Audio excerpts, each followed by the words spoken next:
Secrets of Ulatsiel's Sanctuary. Welcome to this explainer. Today, we're jumping straight back into the Artorias of the Abyss DLC. We're going to take a really close look at the incredibly dense, frankly deceptive grounds of Ulatsiel and the hidden lore behind its protectors. Because as you probably know, every single character, item placement, and enemy design in this game tells a story, if you're willing to look closely enough. So let's dive right in. So the big question we've got to start with is, what exactly lies hidden in Ulatsiel? Now, on the surface, the sanctuary seems like this rare, quiet, safe haven in an otherwise relentlessly brutal world, right? It's secluded, it's removed from the greater Ulatsiel region, and it seems completely safe from that creeping corruption of the Abyss. But let's look a little bit beyond that tranquil surface, because as it turns out, the entities standing guard over this realm, and Princess Dusk herself, well, they hold secrets that spark some of the most hotly debated community theories in the entire trilogy. Okay, let's start with literally the first face you see. Elizabeth, the Mushroom Guardian. She is the caretaker for Princess Dusk and basically a beacon of medicine and magic in a world that is rapidly falling to darkness. She's a total master of golden sorcery, and when you first meet her, she actually recognizes your scent right away, just from the stories Princess Dusk has been telling her. And Elizabeth's impact is so profound that her legacy echoes chronologically through all three Dark Souls games. In the first game, she's a vital merchant. She sells golden sorceries, repair powder, and those famously potent Elizabeth's mushrooms. Then, by Dark Souls 2, set countless generations later in Drangleic, her existence actually persists in oral tradition. Item descriptions mention her as a revered saint of great beauty and virtue who devoted her life to healing, and her unique medicines are still being widely used.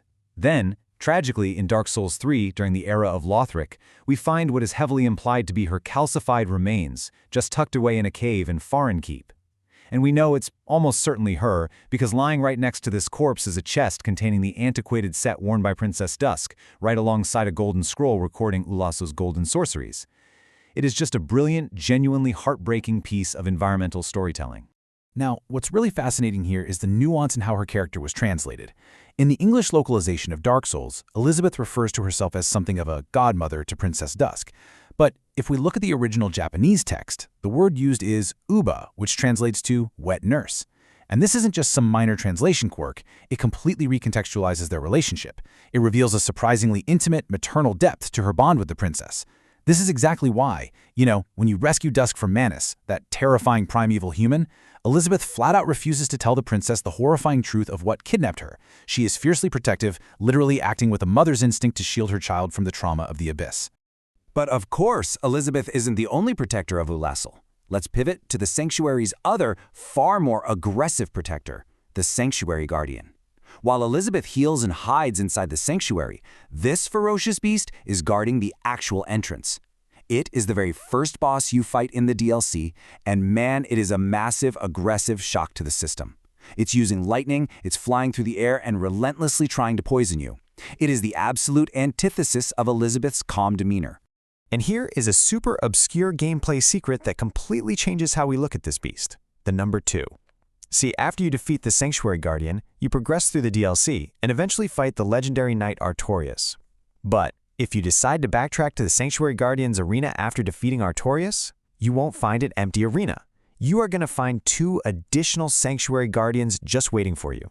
It's this brutal bonus test of skill that so many players completely miss.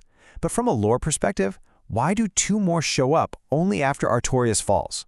Keep that in the back of your mind. To understand the beast, we've got to look at its design. The Sanctuary Guardian is heavily inspired by the mythological chimera, or you could argue a manticore. It's this terrifying amalgamation of creatures. It's got the head of a lion, massive wings for those aerial assaults, the horns of a goat, and that striking poisonous scorpion tail. Some eagle-eyed players have even noted it has characteristics of a hawk and a dog. Essentially, it is a mythical apex predator, perfectly designed to keep intruders out of the sacred grounds. But looking at that lion motif brings us to a really glaring mystery in the Dark Souls community. Where on earth is Dragon Slayer Ornstein? Think about it. Gwyn, the Lord of Sunlight, had 4 knights. In the Ulassiel DLC, we encounter 3 of them. We fight Knight Artorias, we speak with Hawkeye Goff, and we meet the Lord's Blade, Ciaran.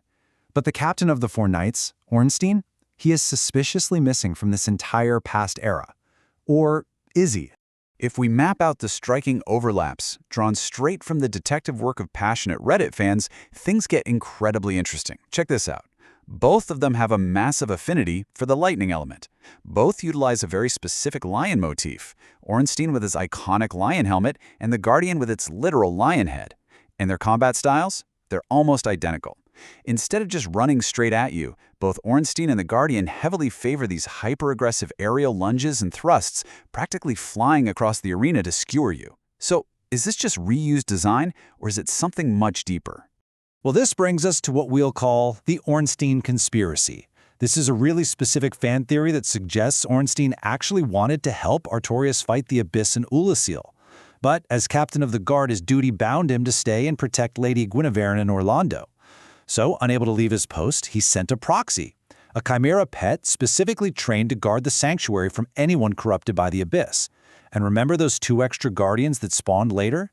The theory proposes that Ornstein sends the defeat of his first pet and immediately dispatched 2 more to ensure the corruption wouldn't spread out of Ulasil. Honestly, it perfectly ties up the missing knight, the combat similarities, and that wildly obscure dual boss spawn mechanic. But before we just accept that as absolute fact, we've got to consider Occam's razor to balance out the conspiracy. You know Occam's razor, right? It's the philosophical principle that the simplest explanation is often the correct one. And in a game that is notorious for hiding deep lore in obscure item descriptions, it's definitely worth noting that there is virtually zero hard text linking Ornstein to these specific creatures. We have to genuinely weigh whether the community is just overthinking it here. Take Reddit user Bucky O'Hare, who bluntly puts it like this. The Guardian is the Dark Souls version of a chimera, and it's there to kick your ass. That side of the community argues that not everything needs a deep lore tie. The developers just needed a fierce, mythological guardian for a secluded, magical sanctuary, and a chimera fits the bill perfectly.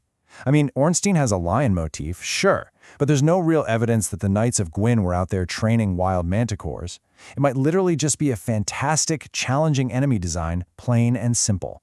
Yet, there's a third, equally fascinating perspective from Reddit user narcoleptic_narwhal, and this one flips the script entirely. What if Ornstein didn't control the Guardians, but actually revered them?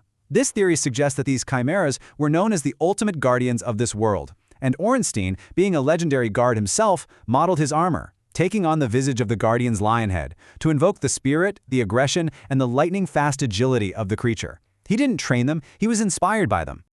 So, what's the takeaway here? We have a maternal mushroom saint whose legacy spans an entire trilogy, and a ferocious lion beast whose origins are completely shrouded in mystery. And as for the Sanctuary Guardian in Ornstein, is it a deep, hidden lore connection involving proxy paths and ancient armor inspirations? Or is it just a massive coincidence of design by developers who happen to really like lightning and lions? The beauty of this universe is that both answers are equally viable. I leave it up to you to decide which theory you believe, but it definitely makes you wonder. If the developers hit a connection this deep in a single boss arena, how many other coincidences in Dark Souls are actually quiet, tragic stories just waiting to be uncovered?